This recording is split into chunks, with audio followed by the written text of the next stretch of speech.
Assalamualaikum warahmatullahi wabarakatuh. Alhamdulillah, selalu saja lisan kita memuji Allah subhanahu wa ta'ala atas segala nikmat yang dilimpahkan kepada kita, terutama nikmat Islam dan iman, di mana dengannya kita bisa mengenal Tuhan kita Allah, kita bisa memiliki panduan hidup, tahu mana yang halal dan haram, mana makanan, minuman, pakaian, pergaulan, pendapatan yang dibolehkan dan tidak dibolehkan. Nah, perlu kita ketahui dulu, sumber permasalahan kita dalam hidup ini sebagai seorang muslim, ya, itu hanya satu. Sebagaimana Ali radhiyallahu anhu mengatakan, sumber masalah kalian adalah satu dan solusinya pun hanya satu. Maka orang-orang di sekitarnya mengatakan, apa itu wahai Amir Mukminin? Kata Ali radhiyallahu anhu, sumber masalah kalian adalah dosa dan solusinya adalah istighfar. Selama kita masih merasa ada penyakit yang belum sembuh, ada rezeki yang belum terbuka, ada permasalahan yang belum terpecahkan, mungkin dengan pasangan, dengan anak-anak, dengan ipar, dengan mertua, dengan lingkungan kita, permasalahannya adalah yang paling pertama introspeksi diri. Kita introspeksi diri antara kita dengan Allah subhanahu wa ta'ala. Itu yang paling pertama. Karena kalau hubungan kita dengan Allah baik, maka akan baik semuanya. Kalau hubungan kita dengan Allah rusak, maka akan terganggu semuanya. Maka ini yang harus kita benar-benar perhatikan.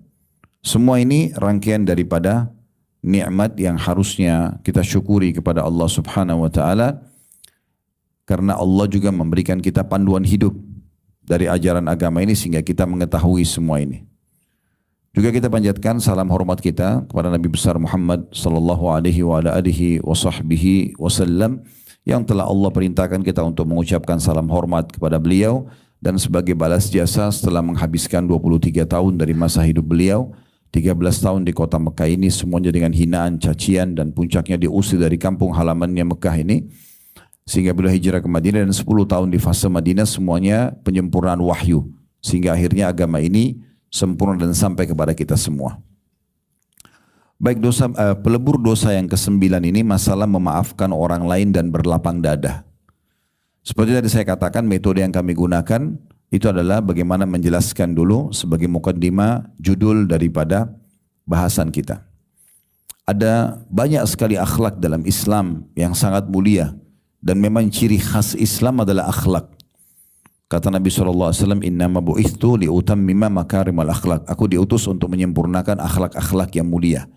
Jadi memang Islam itu mengajarkan penganutnya untuk santun, ramah, dermawan, pemaaf, ya. Semua yang baik-baik itu diperintahkan. Semua yang buruk-buruk, mengganggu orang, gunjing, fitnah, mengambil hak orang lain, menyakiti orang lain, semua dilarang.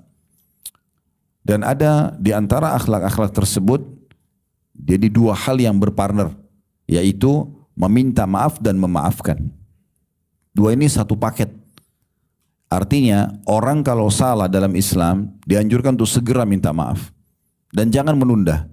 Jangan biasakan menginapkan permasalahan. Kita tahu diri kita salah, tapi karena ego menganggap ini nggak perlu, nanti aja, ditunda-tunda. Karena merasa orang yang sedang kita zalimi mungkin lebih rendah di mata kita dari sisi garis keturunan misalnya. Misal anak-anak kita, contoh, kita menganggap kita sebagai orang tua, udahlah nggak perlu minta maaf, nanti aja, misal. Atau kepada pasangan, atau misalnya orang-orang yang lebih rendah di mata kita, maaf tanda kutip di sini, dalam masalah ekonomi misalnya, jabatan, maka kita menunda-nunda. Kepada staf, kepada orang-orang miskin misalnya, kita menganggap tidak usah minta maaf. Ini berbahaya sekali. Kata Nabi SAW dalam hadis Bukhari, siapapun yang punya, ya, sesuatu yang mengganjal bagi dia, yang bisa dia dihisap pada hari kiamat oleh Allah dengan saudaranya, maka selesaikan segera. Sebelum datang hari nanti, maksudnya hari kiamat, tidak ada lagi manfaatnya dinar dan dirham. Di hari kiamat nanti kita nggak bisa lagi negosiasi. Ucapin maaf belum tentu dimaafkan oleh orang-orang, karena mereka butuh dengan pahala hari kiamat, dan mereka berharap bisa mengambil pahala kita. Dan juga tidak ada lagi nilainya harta pada saat itu. Rupiah, dolar, euro, nggak ada lagi manfaatnya. Tidak ada yang dibawa ke akhirat. Oleh karena itu, selama ada masalah di dunia, dengan siapapun segera sampaikan maaf. Ciri khas Islam, lisannya mudah sekali mengatakan maafkan saya minta maaf. Itu biasa. Itu biasa, dan itu harus dibiasakan juga. Harus dibiasakan. Dan meminta maaf ini memang butuh kelapangan dada. Apalagi di saat kita merasa tadi diri kita lebih tinggi jabatannya, lebih banyak hartanya, lebih kuat tubuhnya, lebih mungkin tinggi secara jalur nasab. Maka biasanya kita tidak ingin menyampaikan maaf. Ya.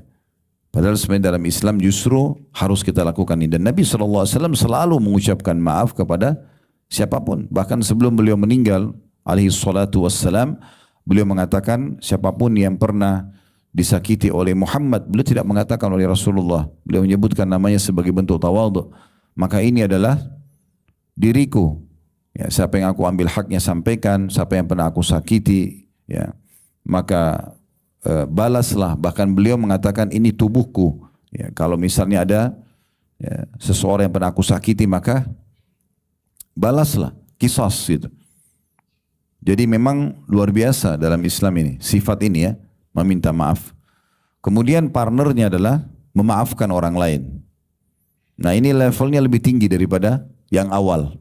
Karena meminta maaf umum terjadi karena orang merasa dia bersalah. Tetapi yang sedang kita bahas sekarang ini justru yang lebih tinggi daripada walaupun dia partnernya, yaitu memaafkan orang lain. Karena memaafkan orang lain maknanya kita benar dan orang lain sedang berbuat salah. Tapi sekali lagi Islam datang membuka pintu ini. Bahkan memerintahkan agar para penganutnya selalu membuka pintu memaafkan. Dan memaafkan tentu sekali lagi kepada orang yang buat salah. Kalau dia tidak ada salah, untuk apa kita maafkan? Ini berat, tetapi disinilah iman yang berbicara dan mengatur semua itu. Sehingga memang Islam datang selalu kita memaafkan kesalahan orang lain. Nanti akan kita sebutkan dalil-dalilnya dan tujuan bahasan bab ini justru untuk itu. Dan siapapun yang membuka pintu memaafkan orang lain, maka dipastikan dia akan bisa meraih cinta dan kebaikan dari manusia. Dia juga akan mendapatkan cinta dan perhatian serta rezeki dari Tuhannya Allah, juga pengampunan dosa-dosanya. Dan di sini dikatakan oleh penulis memaafkan orang lain dan berlapang dada. Memang di sini ada orang biasanya dia mau maafkan orang lain, tapi dia tidak berlapang dada. Maksudnya masih mangkel, memaafkannya terpaksa. Nah itu begitu belum lapang dada. Berlapang dada ini betul-betul memaafkan karena dia berharap balasan dari Allah Subhanahu Wa Taala. Setiap kita harus memahami poin penting. Dia sedang bermuamalah dengan Tuhannya. Semua yang ada depan mata kita ini manusia itu hanya penyebab-penyebab saja. Istri, suami, anak, orang tua ini Allah jadikan penyebab kita bisa meraih ya, rahmat Allah Subhanahu Wa Taala dari mereka. Oleh karena itu pada saat pasangan kita buat salah, Allah membuka pintu peluang menambah ekstra pahala dengan kita memaafkan mereka. Kalau kita buat salah, Allah membuka pintu peluang untuk kita memperbaiki keadaan dengan meminta maaf. Maka memang sudah begitu dalam Islam diajarkan. Oleh karena itu kita harus selalu membuka pintu ini. Indah sekali kan rumah tangga itu di saat suami buat salah dia sampaikan maaf, istrinya langsung memaafkan. Pada saat istri buat salah, istrinya minta maaf, maka suaminya memaafkan. Dan terjalinlah selalu hubungan yang baik dan harmonis. Karena memang dalam rumah tangga kita harus selalu membuka lembaran-lembaran baru. Jangan pernah mengkhayal teman-teman sekalian dalam rumah tangga kita tidak ada masalah. Itu ada masalah dilewati. Tapi bagaimana bisa langgeng dengan pintu ini? Yang salah minta maaf, yang benar memaafkan. Dan itu ditarik dalam semua lini kehidupan kita. Dengan anak, dengan ipar, dengan mertua, dengan keluarga secara umum, dan dengan lingkungan kita. Maka ini akan sangat luar biasa manfaatnya. Kita akan mulai dan penulis ini mulai dengan firman Allah Subhanahu wa taala surah Al-Imran surah nomor 3 ayat 133 sampai 134.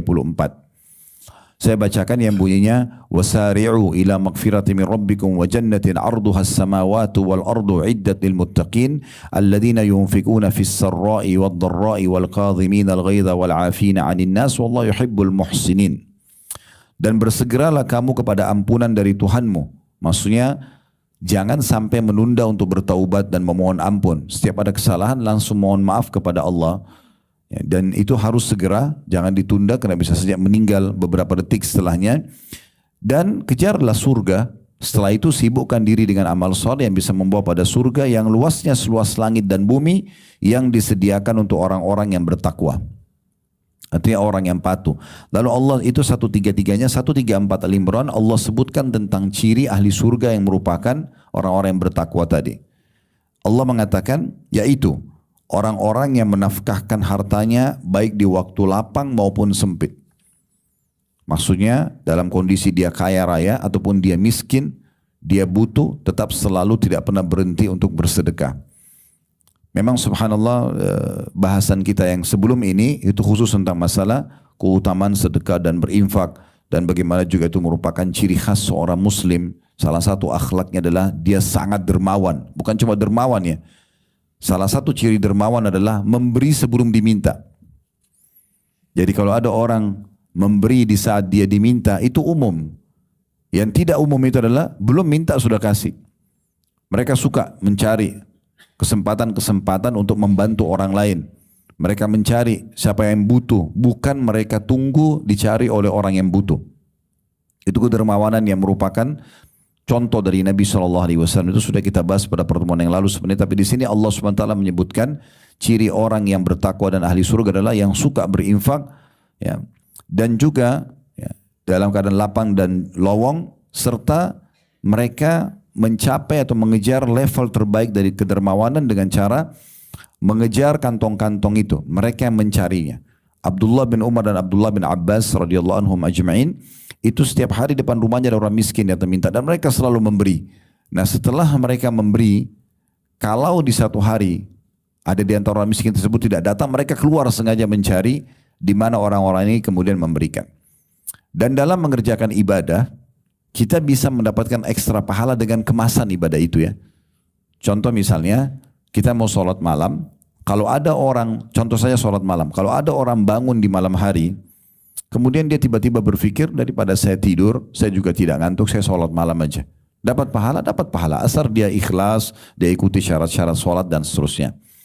Tapi ada orang yang bisa mendapatkan ekstra pahala selain sholat malamnya. Bagaimana caranya? Dia kemas itu. Jadi dari malam dia sudah niat ingin sholat malam. Dia sudah siapkan pakaian untuk sholat malam. Dia siapkan sejadahnya. Dia bubui minyak wangi. Dia sudah pilih ayat-ayat yang dia mau baca. Ini namanya kemasan terhadap ibadah tersebut. Nah ini ada ekstra pahalanya. Nah kalau kita bicara tadi masalah infak sama. Beda antara orang yang kebetulan datang orang miskin minta. Atau keluarga hubungi dia via WA misalnya. Kemudian dia bantu. Itu dapat pahala tergantung ada keikhlasan. Beda dengan orang memang dia menyiapkan setiap harinya, saya punya anggaran sekian ya, dengan harta terbaik. Mungkin kalau mau kasih cash dengan uang-uang yang masih baru misalnya, dan memang dia sudah anggarin ini akan saya keluarkan. Siapapun yang saya temui saya akan bantu. Ini beda, ini dia mengemas. Dia mengemas jenis ya ibadah yang akan dia kerjakan. Nah, ini akan punya ekstra pahala lagi. Dan ini bisa Bapak Ibu tarik dalam semua ibadah. Ya, sedekah tadi, membaca Quran, kita pilih mushaf yang terbaik, kita pilih sekian ayat yang kita baca, kita berzikir, kita pilih khususkan waktu misalnya, dan seterusnya. Imam Malik rahimahullah bahkan salah satu dari 4 imam madhab itu kalau mau isi pengajian, beliau pakai baju yang terbaik, beliau mandi dulu, beliau pakai parfum, karena ingin menyampaikan hadis-hadis Nabi SAW. Maka ini satu kemasan, sebenarnya tinggal datang isi pengajian bisa saja, tetapi beliau melakukan itu contohnya. Abu Hanifah rahimahullah itu kalau mau sholat malam selalu menyiapkan baju yang paling bagus, parfum yang paling wangi. Kemudian baru beliau sholat malam. Ini kemasannya. Ya seperti itu. Ini ciri yang pertama. Ciri yang kedua, wal qadhimin al ghaidh. Dan orang yang bisa menahan emosi di saat mereka punya kemampuan untuk melampiaskannya. Itu namanya qadhim al ghaidh. Allah puji di sini. Jadi ciri yang kedua dari orang yang bertakwa ahli surga adalah orang yang bisa menahan emosinya dalam kondisi dia benar dan punya power untuk membalas. Ini namanya qadhim al ghaidh. Allah puji itu. Justru dia tidak lampiaskan, justru dia dahulukan maaf. Kalau pernah dengar ada satu tokoh sahabat masuk Islam justru karena sifat Nabi ini. Itu namanya Thumamah bin Gusal radhiyallahu anhu. Ini kepala suku Hanif. Suku Hanifah ini suku yang sangat besar di dekat Mekah sini. Mereka dulu yang mensuplai makanan, pangan untuk penduduk Mekah di masa itu. Subhanallah, ada satu sahabat namanya Muhammad bin Hanafiyah. Muhammad bin Maslama radhiyallahu anhu. Muhammad bin Maslama ini beliau diutus oleh Nabi SAW ke satu lokasi. Kemudian untuk menyerang dan berhasil menang, Pas mau pulang, beliau dapat satu tawanan. Dia tidak tahu kalau ini Thumamah, ini kepala suku Hanifah ini. Maka pada saat itu Nabi SAW melihat di tawanan perang yang dibawa oleh Muhammad bin Maslamah ada Thumamah. Lalu Nabi mengatakan, apa kau tahu siapa ini hai Muhammad? Dia bilang, saya tidak tahu ya Rasulullah. Kata Nabi SAW, ini Thumamah bin Qusal, kepala sukunya Hanifah. Berbuat baik sama dia. Lalu dihormatilah, ya, dilayanilah dengan baik. Dan memang ini cirinya juga orang Islam. Zaman dulu tuh banyak sekali orang masuk Islam di tangan pasukan Nabi SAW, karena Nabi suruh selalu berbuat baik dengan para tawanan. Sampai para tawanan yang menceritakan, kami melihat sahabat-sahabat Muhammad pada saat menyuapkan makanan kepada kami. Sementara tangannya lagi diikat para tawanan tersebut, mereka memasukkan roti-roti manis ke mulut kami dan mereka sendiri memakan kurma-kurma yang kering. Jadi mendahulukan tawanan. Gara-gara itu mereka banyak masuk Islam. Tapi waktu Thumamah ini lagi diikat di dalam masjid sebagai tawanan, maka Nabi SAW sengaja dengarkan ayat-ayat Al-Quran. Setiap habis sholat Nabi datang kepada dia. Bagaimana pendapat Thumamah dengan Islam? Ditawarkan Islam. Dia bilang, saya tidak butuh.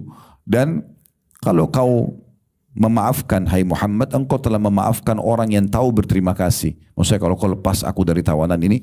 Dan kalau seandainya engkau membunuh, maka engkau telah membunuh orang yang di belakangnya banyak pedang, banyak pasukan. Karena memang jumlah pasukannya sangat besar. Maka Nabi SAW pun meninggalkan. Di masa itu, kalau sudah ada tawanan perang, maka ini 90% nyawanya melayang. Kecuali dalam satu keadaan, keluarganya atau sukunya siap menebus dengan sangat mahal. Nah itu baru bisa, itu 10%-nya. 90% apalagi kalau kepala suku begini, biasanya kalau dibunuh, berarti sukunya semua sudah takluk. Ya, seperti itu. Karena seperti ibarat kepala sudah dihilangkan kepalanya. Pada saat itu, Thumamah setelah 3 hari Nabi SAW tawarkan Islam menolak. Akhirnya Nabi SAW mengatakan, wahai Thumamah, pergilah, disuruh para sahabat lepaskan, aku sudah memaafkanmu. Dan tanpa tebusan. Thumamah kaget waktu itu. Belum pernah dalam sejarah hidup dia sebagai kepala suku yang sering berhadapan dengan banyak suku lain berperang. Orang sudah ditawan begini masih bisa lolos. Harusnya nyawanya melayang. Plus kalaupun dia bisa lolos harus ditebus dengan mahal. Ini gratis. Disuruh pergi. Gara-gara itu Thumamah masuk Islam. Ya. Ini satu hal yang luar biasa gitu. Ya. Kemudian yang ketiga adalah wal afina 'anin nas, dan orang yang suka memaafkan orang lain. Tadi saya bilang diikuti dengan lapang dada, artinya betul-betul tidak lagi mengorek-ngorek permasalahan itu. Ya. Wallahu yuhibbul muhsinin, dan Allah sangat suka dengan orang-orang yang berbuat kebaikan. Dinukil sebuah kisah di masa dulu, kisah klasik. Ada satu orang, budak dia. Waktu itu masih ada perbudakan. Dia kebetulan disuruh oleh majikannya orang soleh. Majikannya lagi ada tamu, kemudian disuruh dia bawa makanan, dia bawa marak kuah yang sangat panas. Begitu dia mau hidangkan di hadapan majikannya, rupanya kakinya kesentuh dengan karpet, jatuh, tumpahlah semua kuah tersebut di badan majikannya. Ini kuah panas tertumpah. Orang spontan mungkin akan ada emosinya gitu, marah. Tapi subhanallah, karena budak ini orang yang faham agama, majikannya faham agama, maka dia bilang, Tuan, sebelum anda marah, saya akan bacakan firman Allah subhanahu wa ta'ala. Kata majikannya, bacakanlah. Dalam kondisi dia lagi tertumpah dengan kuah panas. Maka dibacakanlah surah Al-Imran ayat 134 ini. Dia membacakan, wal kadhimin al-ghaidh. Dan orang-orang yang bisa menahan emosinya, sementara dia mampu melampiaskannya. Dia benar. Maka majikannya mengatakan, saya akan menahan marah saya ini. Jadi begitu mudahnya mereka pada saat dengar ayat langsung mengaplikasikan. Kemudian kata budaknya, belum selesai ayatnya wahai Tuan. Kata tuannya, lanjutkan. Maka dia mengatakan wal afina 'anin nas, dan orang yang suka memaafkan orang lain. Kata majikannya, aku sudah memaafkanmu. Kemudian budaknya mengatakan lagi, belum selesai ayatnya hai Tuan. Kata tuannya, lanjutkan. Dia mengatakan wallahu yuhibbul muhsinin, dan Allah suka orang yang berbuat kebajikan. Maka kata majikannya, aku telah memaafkanmu. Maka pergilah, kau telah bebas dari keterbudakan ini. Kita lanjutkan, kata penulis ini, Allah subhanahu wa ta'ala menjelaskan sifat-sifat orang bertakwa yang berhak mendapatkan pengampunan dosa, kemudian jaminan untuk masuk ke dalam surga adalah salah satunya alladzina yunfiquna, atau 3 hal tadi, alladzina yunfiquna fis sarra wa dharra, orang yang menafkahkan hartanya dalam kondisi lapang maupun sempit, Hal ini juga ya sudah dijelaskan di bab yang sebelumnya, kata penulis, maksudnya bab nomor 8, karena ada masalah bab infak. Kemudian wal qadhimin al ghaidh, dan orang-orang yang menahan amarahnya sementara mereka mampu untuk melampiaskan. Ya. Dan juga dikatakan kata mafulanun ghaidhah. Apabila seseorang sangat marah namun mampu mengendalikan diri untuk tidak membalas dendam, padahal ia mampu melakukannya, itu diistilahkan dengan qadhimul ghaidh. Demi mencari ridha Allah subhanahu wa ta'ala, kemudian mereka menyempurnakan dengan wal afina anin nas. Setelah mereka menahan emosinya, tidak cukup sampai di situ. Mereka tidak lampiaskan sementara mereka benar dan punya power, tapi mereka juga memaafkan orang lain, yaitu orang-orang yang lapang dada dan memaafkan orang yang berbuat jahat terhadap dirinya meskipun ia mampu melakukan balas dendam, tapi ia tidak melakukannya. Ada dalil yang diangkat oleh beliau di sini, sebuah kisah unik dari Abu Bakar radhiyallahu anhu. Kalau pernah dengar tentang kisah ifk ya, kisah ifk itu kisah isu bohong, gosip kalau Aisyah radhiyallahu anha berzina dengan Safwan. Ini bohong, disebarkan isu oleh Abdullah bin Abi Salul, pemimpin orang munafik. Karena dia berharap dia jadi pemimpin di Madinah, tapi setelah Nabi SAW datang, orang mengobatkan Nabi menjadi raja, maka dia sakit hati. Dia menjadi pemimpin orang munafik. Ringkas ceritanya, dia sempat menyebarkan isu kalau Aisyah berzina dengan Safwan. Karena sempat Aisyah ikut di pasukan Nabi SAW dan beliau disiapkan satu geranda untuk dipikul. Karena badan beliau ringan, ada sahabat 4 orang yang memikulnya, maka Aisyah ada dalam atau tidak ada biasanya tetap dirasa ringan gitu. Satu waktu lagi istirahat, Aisyah pergi radhiyallahu anha ke padang pasir menyelesaikan hajatnya. Masa itu orang kalau buang air besar, buang kecil, maaf, ke padang pasir. Para sahabat itu disuruh bergerak oleh Nabi SAW, bergerak. Mereka tidak tahu kalau Aisyah ada dalam atau tidak. Langsung saja mereka jalan. Nah, di titik istirahat yang lain setelahnya, Nabi SAW suruh panggil Aisyah. Diperiksa, dipanggil, gak ada. Maka para sahabat khawatir jangan sampai Aisyah ditahan atau ditawan oleh musuh. Nah, waktu pasukan sudah jalan, Aisyah radhiyallahu anha kembali dari hajatnya, duduk di atas sebuah batu karena beliau lihat tidak ada lagi pasukan. Nah, Nabi SAW tugaskan satu sahabat yang sangat amanah namanya Safwan radhiyallahu anhu. Beliau ini tugasnya setelah pasukan jalan jauh, dia sudah tidak lihat lagi pasukan, maka dia menyisir. Mungkin ada pedang, ada kendi air, ada perisai yang jatuh diangkat oleh Safwan ini. Waktu Safwan lihat di situ ada Aisyah dan dia mengenal Aisyah sebelum turun ayat masalah hijab ataupun cadar, maka dia pun pada saat itu mendekatkan untanya sambil mengatakan innalillahi wa inna ilaihi raji'un. Maka Aisyah pun disuruh naik ke atas unta tapi dengan isyarat saja. Safwan pergi jauh. Setelah itu dia balik lagi, Aisyah sudah naik di atas unta, lalu jalanlah mereka berdua menyusul pasukan. Nah, pada saat lagi istirahat titik yang kedua, dilihat oleh Abdullah bin Abi Salul, lalu dia mulai menyebarkan gosip mengatakan mana ada laki-laki dan perempuan berdua lalu tidak terjadi sesuatu. Dia enggak bilang zina, tapi dia sebarkan isu. Tersebarlah isu yang tidak benar pada saat itu. Menjadi gosip gitu kan. Ini istri seorang raja dan nabi gitu kan, jalan dengan seorang laki-laki. Nah, ini jadi fitnah pada saat itu. Maka tersebarlah isu kalau setelah terjadi perzinahan, sampai Aisyah pun mengatakan saya melihat sikap yang berubah dari Nabi SAW yang luar biasa. Nabi tidak menuduh istrinya, tapi Nabi pun mulai berubah sikap pada saat itu karena menunggu wahyu turun. Maka Aisyah mengatakan, ya Rasulullah, pada saat tiba di Madinah, kalau seandainya anda tidak punya hajat dengan saya, mungkin saya bisa pamit ke rumah orang tua saya. Maka Nabi SAW pun mengantar ke rumah Abu Bakar dan tinggallah Aisyah berapa hari. Aisyah mengatakan saya tidak faham apa-apa, gosip ini saya tidak dengar. Sampai saya keluar menuju ke tempat hajat, karena waktu itu maaf tidak ada WC dalam rumah, maka saya ketemu dengan ibunya Mistah bin Utsasah. Ini salah satu sepupu Abu Bakar sebenarnya. Nah, ada 3 orang yang paling gencar menyebarkan gosip perselingkuhan tersebut. Ipar Nabi sendiri namanya Hamna binti Jahash. Ini saudarinya Zainab binti Jahash. Zainab binti Jahash adalah istri Nabi.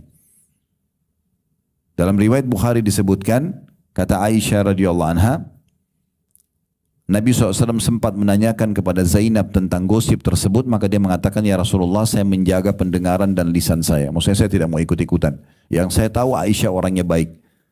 Dia tidak pernah sama sekali ada perilaku yang seperti ini, interaksi sama lawan jenis yang diharamkan gitu. Maka kata Aisyah, Allah pun menyelamatkan dia dengan waraknya, padahal dia adalah sainganku dalam rumah tangga dari sisi kecantikan dan pelayanan kepada Nabi SAW. Namun saudarinya Hamna binti Jahash berbeda. Maka Allah pun akhirnya membinasakan orang-orang yang memiliki akhlak yang buruk. Karena setelah turun 10 ayat dalam surah An-Nur pembelaan tentang Aisyah tidak selingkuh pada saat itu, dan itu setiap orang baca surah An-Nur ini akan selalu terlintas membaca ayat-ayat pembelaan tersebut. Makanya Aisyah radhiyallahu anha punya satu julukan, yaitu wanita yang diturunkan pembelaannya dari langit. Karena akan menjadi ayat Al-Quran dan dibaca terus tentang pembelaan tersebut. Ringkas cerita, pada saat itu ada orang kedua namanya Mistah bin Utsatsa. Ini sepupu Abu Bakar. Jadi ini orang miskin. Dia termasuk orang soleh awalnya, tapi begitu dengar gosip ini, dia digoda oleh syaitan, dia termasuk sebarin gosip itu. Dan selama hidupnya selalu dibantu oleh Abu Bakar. Selalu dibantu oleh Abu Bakar. Jadi Abu Bakar waktu dengar ternyata orang ini yang sebarin gosip, maka Abu Bakar marah. Lalu bersumpah atas sama Allah mengatakan, demi Allah saya tidak akan pernah membantumu lagi selamanya. Kok bisa? Sepupu sendiri, artinya Aisyah ini seperti posisi ponakannya gitu. Atau sepupunya Aisyah juga kemudian selama ini dibantu oleh Abu Bakar hidupnya, orang susah.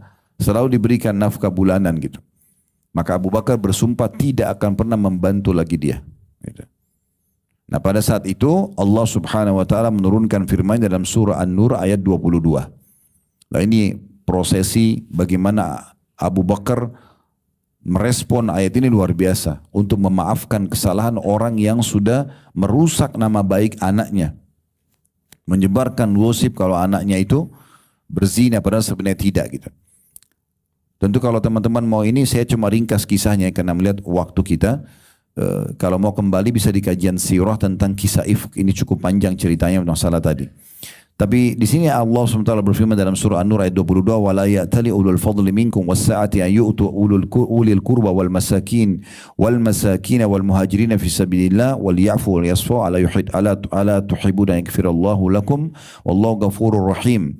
Dan janganlah orang-orang yang mempunyai kelebihan dan kelapangan di antara kamu bersumpah, ini maksudnya Abu Bakar radhiyallahu anhu, bahwasanya mereka tidak akan memberi bantuan kepada kaum kerabatnya. Ya inilah tadi sepupu beliau yang bernama Mistah bin Utsatsa radhiyallahu anhu ajma'in.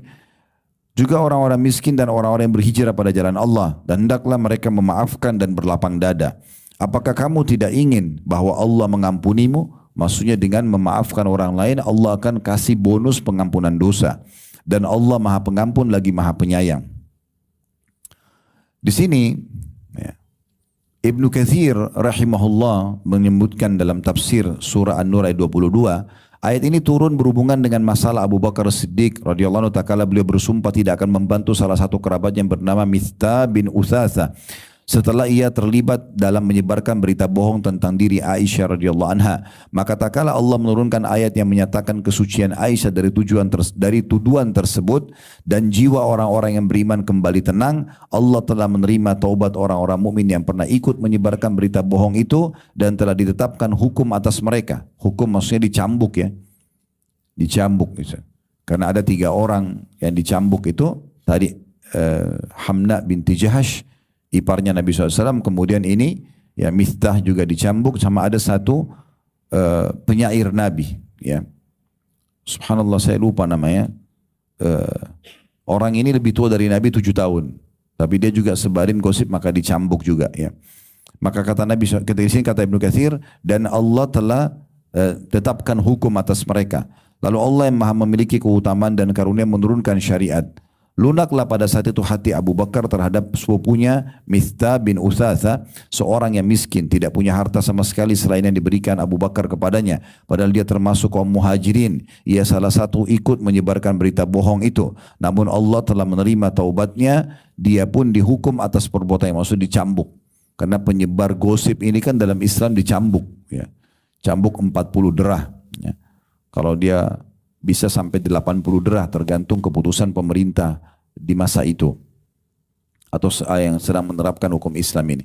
Sedangkan Abu Bakar Siddiq terkenal dengan kedermawanannya terhadap sesama, baik kerabat maupun bukan. Maka tak kala turun firman Allah SWT, la tuhibbuna yakfirallahu lakum. Apakah kamu tidak ingin bahwasanya dengan memaafkan orang lain Allah mengampuni dosa-dosamu? Karena pahala itu sesuai dengan amal perbuatannya. Sebagaimana engkau berlapang dada bagi orang lain, maka Allah akan melapangkan dadamu. Seketika itu pula Abu Bakar berkata radhiyallahu anhu, demi Allah ya Rabbku. Turun ayat ini langsung Abu Bakar bersumpah, demi Allah wahai Rabbku, wahai penciptaku, aku senang engkau mengampuniku. Kemudian beliau pun kembali memberikan nafkah kepada Mistah seraya berkata, demi Allah saya tidak akan memutuskannya selama-lamanya. Ya, artinya bagaimana Abu Bakar dalam kondisi selama ini membantu, kita bayangkan kalau tadi posisi beliau membantu orang yang susah, ternyata setelah itu gosipin kita. Ya, ini menyakitkan sekali. Tapi Allah Subhanahu wa taala justru turunkan ayat pada saat itu, disuruh Abu Bakar, kenapa engkau tidak memaafkan, tidakkah engkau ingin ya Allah mengampuni dosa-dosamu dengan memaafkan itu? Maka Abu Bakar spontan merespon pada saat itu, langsung memaafkan ya Mistah ini, kemudian mengembalikan nafkah yang dia bantukan setiap bulannya. Kemudian penulis mengangkat dalil yang terakhir dalam buku ini, yaitu firman Allah SWT surat At-Tagabun ayat 14 yang berbunyi, ya ayyuhalladzina amanu inna min azwajikum wa auladikum aduwan lakum fahdharuhum wa in ta'fu wa tasfahu wa takfiru fa innallaha ghafurur rahim. Hai orang beriman, sungguhnya di antara istri-istri dan anak-anakmu ada yang menjadi musuh bagimu, dan maka berhati-hatilah kamu terhadap mereka, dan jika kamu memaafkan dan tidak memarahi serta mengampuni kesalahan mereka, maka sungguhnya Allah Maha Pengampun lagi Maha Penyayang. Imam At-Tabari dalam tafsir beliau mengatakan, wahai orang-orang yang beriman kepada Allah dan Rasulnya, sesungguhnya sebagian istri dan anakmu ada yang menjadi musuh bagimu. Mereka menghalangimu dari jalan Allah dan menghindarkanmu dari taat kepadanya. Maka berhati-hatilah, jangan menuruti perintah mereka untuk tidak taat kepada Allah. Diriwayatkan bahwa ayat ini turun pada satu kaum atau satu kaum yang ingin masuk Islam dan hijrah tapi dihalang-halangi oleh istri dan anak mereka. Jadi maksudnya ayat ini turun, pernah ada orang, beberapa laki-laki mau masuk Islam namun istri dan anak-anaknya menghalang-halanginya, maka Allah mengingatkan masalah itu. Jadi tetap masuk Islam, tetapi jangan marahin mereka hanya karena mereka menghalang-halangi kalian. Tetap maafkan mereka, tetap rangkul mereka, tetap ya lunak dengan mereka supaya hidayah sampai kepada mereka. Allah SWT berfirman, wa in ta'fu wa tasfahu, jika kamu memaafkan dan tidak memarahi mereka. Maksudnya, wahai orang-orang beriman, jika kamu memaafkan orang-orang yang pernah menghalangimu dari Islam dan hijrah, dan kamu tidak menghukum serta mengampuni dosa-dosa mereka, sesungguhnya Allah pun pengampun dan juga Maha Penyayang. Jadi ini kan menyakitkan sekali, kita mau masuk Islam, kita mau hijrah, mau jadi orang baik, malah ada kerabat kita yang melarang, tidak usah, jangan. Atau mungkin kita mau haji, kita mau umrah, kita mau laksanakan apalah, sedekah. Ada saja orang-orang kadang yang menghalangi kita. Syaitan menunggangi mereka ya untuk menghalangi kita berbuat kebaikan. Maka Allah Subhanahu wa taala memerintahkan di sini, maafkan saja mereka. Tidak usah terpengaruh dengan perbuatan mereka. Ya, Allah Subhanahu wa taala akan memaafkan kita dengan memaafkan orang lain. Ini semua kejadian-kejadian besar ya. Abu Bakar tadi memaafkan sepupunya yang sudah menyebarin gosip. Ini juga ada orang-orang yang mau hijrah masuk Islam dihalangi oleh istri-istri dan anak mereka. Tapi akhirnya Allah suruh maafkan mereka. Bahkan dikatakan jangan marahi mereka. Ya. Anggap itu sebuah perbuatan dan sikap bodoh, jangan ditanggapin. Jadi dalam Islam sederhana. Kalau ada orang yang sedang berbuat kejahatan atau kebodohan kepada kita, kita anggap itu kesalahan dan kebodohan yang tidak perlu ditanggapi. Jadi tidak perlu meluap-luap, tidak perlu emosional dalam menanggapi masalah seperti ini. Tapi kita anggap ini sebuah kebodohan, sikap yang salah. Bagaimana kesalahan itu kita jadikan sebagai ajang justru kita meraih kebaikan dan pahala dari Allah Subhanahu wa taala. Dengan cara memaafkan, dengan cara memandu. Ya, mungkin tidak asing bagi teman-teman orang Arab Badui yang datang ke masjid kemudian kencing sembarangan. Para sahabat sudah mau menyerang orang itu. Ini ngawur ini, masa kencing di masjid. Tapi Nabi SAW mengatakan tenanglah. Biarkan saja. Karena orang ini dia yakin tidak mungkin dia kencing di masjid kecuali dia tidak faham. Dibiarkan. Sampai selesai kencing. Karena orang itu tidak fahamnya. Waktu sahabat tidak jadi nyerang, dia selesaikan kencingnya. Karena enggak fahamnya. Setelah itu Nabi SAW mengatakan ambilkan seember air, siramkan. Kemudian Nabi SAW dekati dengan baik-baik lalu berkata pada dia, sesungguhnya ini rumah Allah, tidak layak perbuatan seperti ini. Oh, saya kerjakan ini di tempat lain gitu. Selama ini dia tidak faham. Karena tidak semua orang faham apa yang dia lakukan. Mungkin dia tidak faham kalau itu sebuah kesalahan. Sedangkan dia faham saja kita maafkan, apalagi kalau tidak faham. Maka orang itu mengatakan, ya Allah maafkanlah aku dan Muhammad, jangan maafkan orang lain. Ya. Pernah juga ada sahabat baru masuk Islam. Dia nggak faham. Rupanya kalau orang bersin kan, alhamdulillah kita dianjurkan tashmit, ya, yarhamkallah gitu ya. Orang ini nggak tahu, lagi sholat ada sahabat yang bersin. Lalu dari lagi sholat dia bilang yarhamkallah gitu. Pada saat dia bilang seperti itu, maka para sahabat yang lain semuanya menoleh ke dia. Lagi sholat ini, gimana caranya lagi sholat mau ngomong begini? Gitu kan. Tapi dia tidak faham. Kalau tidak salah riwayat lain itu lagi khutbah Jumat gitu. Tapi yang saya ingatnya adalah dalam sholat gitu. Maka setelah itu para sahabat menepuk paha mereka untuk memberikan isyarat agar orang ini diam. Dalam sholat dia masih ngomong. Dia masih mengatakan, kenapa kalian semua melotot lihat saya? Karena dia nggak tahu gitu. Ya. Maka selepas sholat, kata dia, demi Allah saya belum pernah menemukan ya pemimpin, guru, pengajar yang selembut dan sebaik Nabi SAW. Demi Allah dia tidak menyalahkanku, dia tidak memarahiku. Dia cuma memandu dengan cara yang baik. Kalau sholat ini tidak layak perkataan lain kecuali apa yang sudah Allah tentukan dari bacaan-bacaan sholat. Udah, orang jadi faham gara-gara itu. Ya. Imam Al-Alusi rahimahullah berkata, makna firman Allah SWT, fa inna Allah ghafurur rahim. Sesungguhnya Allah Maha Pengampun lagi Maha Penyayang adalah niscaya Allah akan berbuat padamu seperti perbuatanmu pada mereka.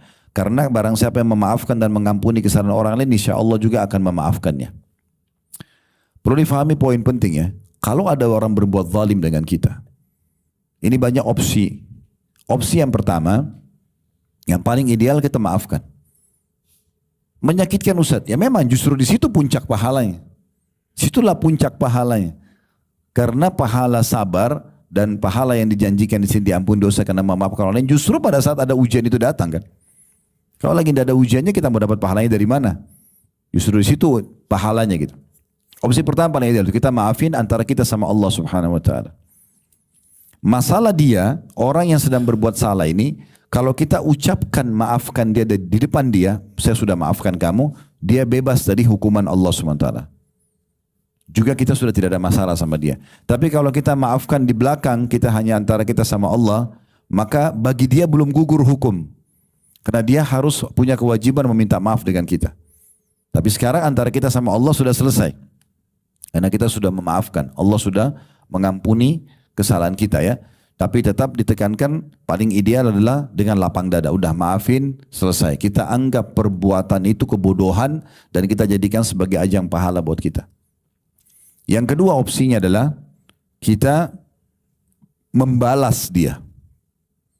Tapi di sini masalahnya, balasan ini disebutkan dalam sebuah hadis. Kalau ada dua orang bertikai, kemudian orang yang sedang terzalimi atau diserang membalas, kalau balasan dia lebih kecil daripada perbuatan orang yang sedang menyerangnya, maka nanti pada hari kiamat dia masih mengambil selisih pahalanya. Kayak misalnya ada orang yang memukul kita, fisik sakit, kita cuma balas dengan marahan mulut misalnya. Ini kan marahan mulut lebih ringan daripada pukulan. Di hari kiamat, kita masih bisa mengambil selisih pahalanya. Tapi kata Nabi SAW, kalau berimbang, dia digosipin, dia balas dengan gosipin misalnya. Dia dipukul, dia balas dengan pukul. Kalau berimbang, maka balance, tidak ada lagi hak di hari kiamat.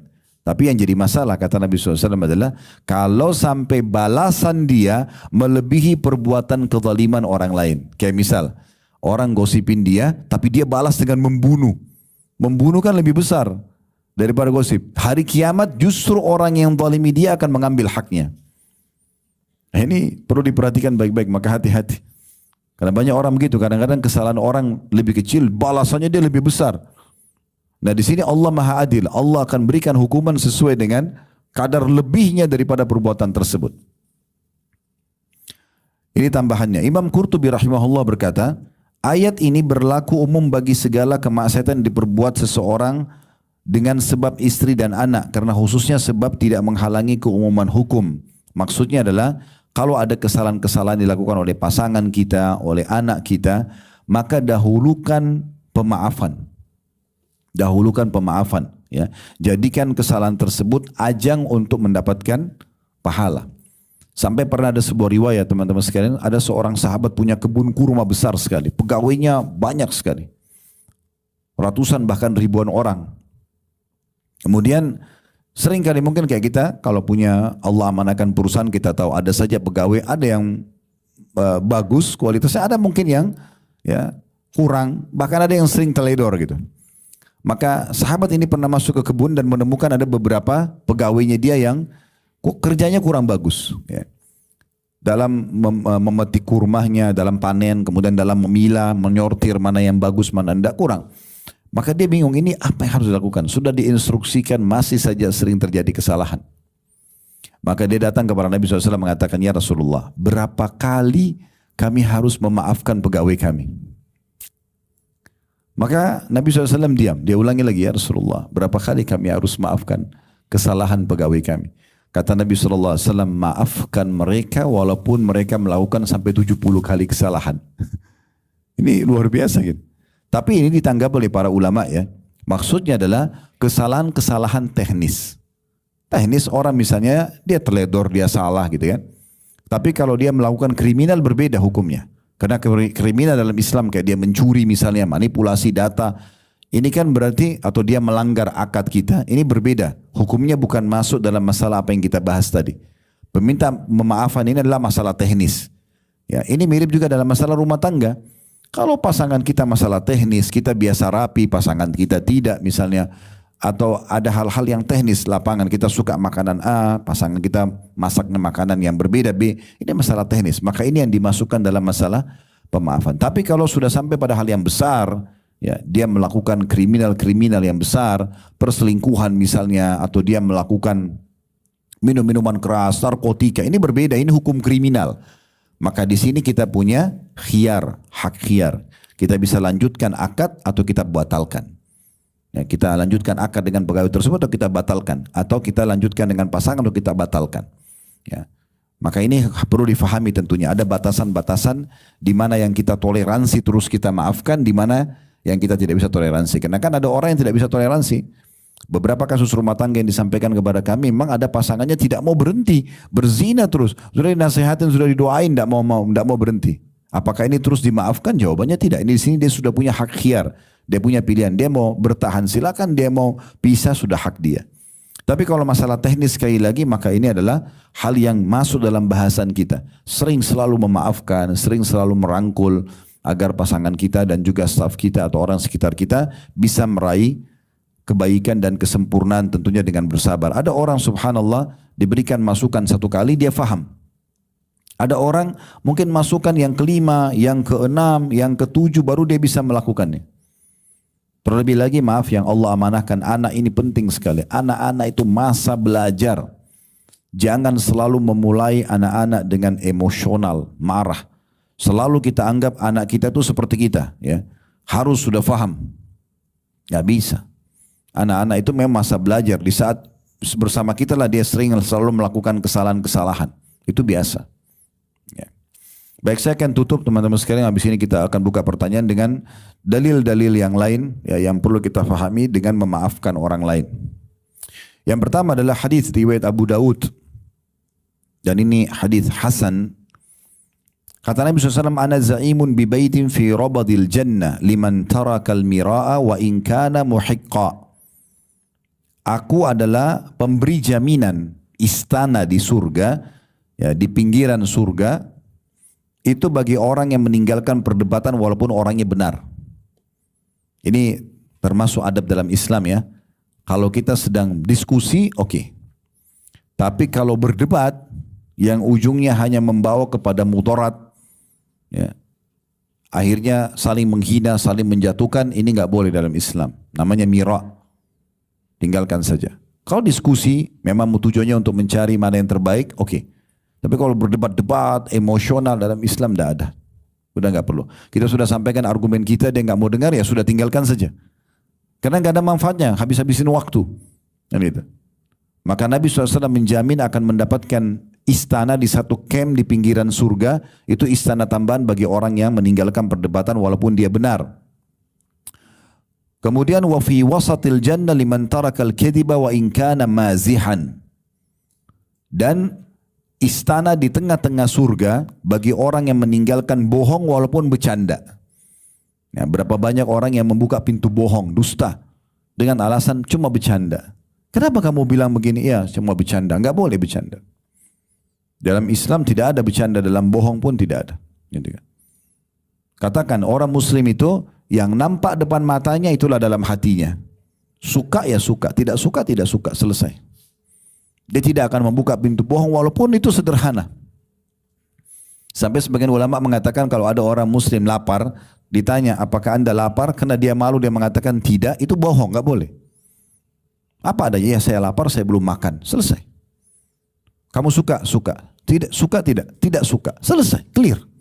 Enggak ada yang tersembunyi bagi seorang muslim. Semuanya transparan, semuanya jelas. Ya. Kemudian yang ketiga, wa bi baitin fi a'lal jannah liman hasuna khuluquh atau khuluquhu. Dan juga istana di tempat tertinggi surga bagi orang yang baik akhlaknya. Nah, salah satu akhlak adalah banyak cabangnya akhlak kan, dermawan, pemaaf tadi ya, lapang dada, ini semua bagian daripada akhlak. Allah Subhanahu wa taala, ini dalil yang lain, memerintahkan kita agar jangan membalas kejahatan dengan kejahatan. Tadi sudah kita berikan gambaran umumnya, tapi umumnya jangan dibalas. Misalnya orang gosip ini, kita jangan balas gosip karena dia dosa, kita dosa. Orang itu berbuat jahat, fitnah kita, kita balas dengan fitnah. Dia dosa, kita dosa. Lalu bagaimana solusinya? Solusinya sederhana. Allah itu maha melihat. Kita kembali kepada tauhid kita. Jangan berpikir teman-teman orang fitnah kita, orang sakit kita, lalu Allah tidak balas. Allah punya cara. Tapi di saat itu justru puncak-puncaknya kita butuh pahala sabar. Apa itu sabar? Kita terima keputusan itu ujian dari Allah, kita suka atau tidak suka, kemudian kita ikhtiar. Ikhtiarnya ini gini, kalau ada orang fitnah kita, gak usah kita sibuk untuk mengkanter, enggak. Tapi kalau orang tanya, kita jawab apa adanya. Kemudian kita tetap bersikap baik dalam keseharian kita. Udah selesai, gak usah habisin waktu, energi untuk itu. Sebagaimana Allah sebutkan dalam surah Fussilat ayat 34-35, وَلَا تَسْتَوِي الْحَسَنَةُ وَلَا السَّيِّئَةُ إِدْفَعْ بِالَّتِي هِيَ أَحْسَنُ فَإِذَا الَّذِي بَيْنَكَ وَبَيْنَهُ عَدَاوَةٌ كَأَنَّهُ وَلِيٌّ حَمِيمٌ. Ini ayat 34-nya artinya, dan tidaklah sama kebaikan dengan kejahatan. Ada orang buat jahat sama orang buat baik pasti beda. Tolaklah kejahatan itu dengan cara yang lebih baik. Ada orang buat jahat tetap kita, ada orang kasar kita tetap santun, ada orang pelit kita dermawan, ada orang muka masam kita tetap senyum. Kita balas dengan kebaikan kata Allah. Maka tiba-tiba saja dengan sikap seperti itu, orang-orang yang tadinya punya permusuhan seolah-olah menjadi teman yang setia. Ayat 35-nya, وَمَا يُلَقَّاهَا إِلَّا الَّذِينَ صَبَرُوا وَمَا يُلَقَّاهَا إِلَّا ذُو حَظٍّ عَظِيمٍ. Kata Allah SWT, sifat-sifat yang baik itu tidak dianugerahkan melainkan kepada orang-orang yang sabar, dan tidak dianugerahkan melainkan kepada orang-orang yang mempunyai keuntungan yang sangat besar. Siapapun yang berusaha untuk selalu mendahulukan kebaikan-kebaikan dan tidak membalas keburukan dengan keburukan, maka dipastikan ini hidupnya orang akan tentram. Dan Allah janjikan tadi dalam ayat Al-Quran akan berbalik, orang yang memusuhi dia justru akan menjadi baik. Dinukil dalam sebuah kisah Abdullah bin Abbas radhiyallahu anhuma, beliau pernah pakai jubah baru. Kemudian ada orang lewat, Abdullah bin Abbas tidak kenal sebenarnya, tapi dia mengatakan, kamu ini mentang-mentang sepupu Nabi, mentang-mentang begini, tiba-tiba. Maka Abdullah bin Abbas jalan sama murid-muridnya, diam saja. Orang itu lagi ngomong ngoceh, dibiarin aja. Didengarin sama dia. Padahal ini menyakitkan sekali. Posisi dia sebagai ulamanya sahabat, sepupu Nabi. Dan masa itu memang betul-betul dimuliakan oleh para sahabat Nabi. Datang ujian ini. Dia diam saja. Sampai orang itu sudah selesai. Nah, orang kan kalau ngajak kita bertengkar, kalau kita tidak tanggapin, habis kata-kata dia. Kapan itu menjadi panjang kalau kita selalu tanggapin kan? Ini tidak ditanggapin, didiamnya. Akhirnya orang itu kehabisan kata. Kata Abdullah bin Abbas, kamu sudah selesai. Dia bilang, iya sudah. Lalu beliau tahu ini, pikiran beliau mengatakan, sepertinya orang ini kena melihat jubah baru ini. Dia merasa hasad gitu. Maka Abdullah bin Abbas buka jubah itu langsung berikan kepada orang tadi. Sudah dicaci maki nih. Dia buka jubahnya dikasih sama dia. Lalu dia mengatakan kepada murid-muridnya, sampaikan alamat kita kepada orang ini, kalau dia punya hajat bantulah. Gara-gara perbuatan tersebut orang tadi jadi malu dan akhirnya menjadi muridnya beliau. Memang ini berat, tapi inilah yang sedang kita bahas. Bagaimana menjadi orang-orang yang luar biasa mendahulukan dan menunggangi justru kesalahan orang lain untuk meraih yang terbaik dengan cara memaafkan dan merangkul. Ingat, dalam Islam kita disuruh membenci perbuatan yang salah, bukan fisik orang yang berbuat salah. Ya, kalau anak kita buat salah misalnya, dia pecahin sebuah gelas, ini contoh saja.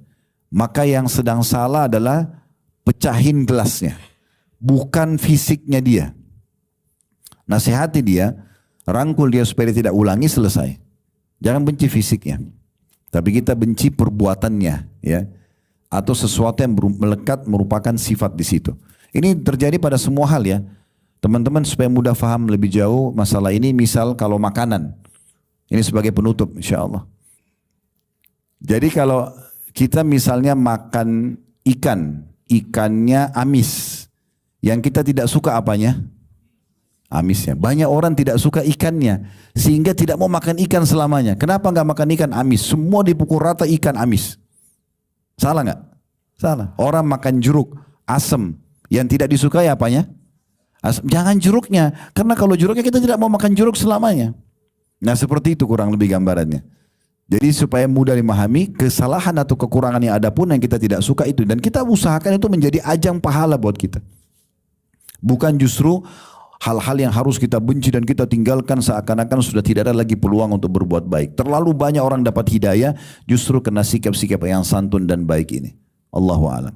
Kita tutup dulu pengajian kita. Subhanakallahumma bihamdika asyhadu an la ilaha illa anta astaghfiruka wa atubu ilaik. Wassalamualaikum warahmatullahi wabarakatuh.